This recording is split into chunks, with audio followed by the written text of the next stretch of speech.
كلنا بتواجهنا مشكلة ان الذكاء الاصطناعي له مواقع كتيرة وله اماكن كتير. النهاردة ان شاء الله هنقفل المشكلة دي.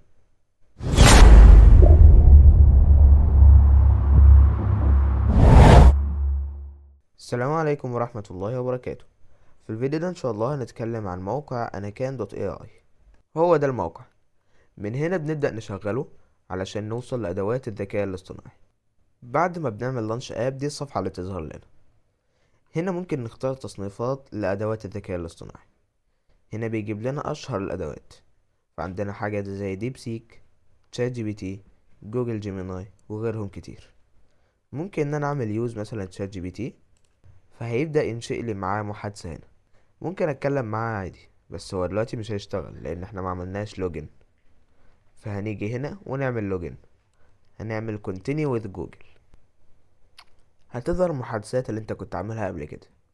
من هنا ممكن تروح الاب ستور وتجيب اداة جديدة. تقدر هنا تكلمهم عادي. من هنا تقدر تختار الموديل. دي نهاية حلقتنا النهاردة. ما تنسوش اللايك والشير والسبسكرايب عشان تعمل فائدة للجميع. السلام عليكم.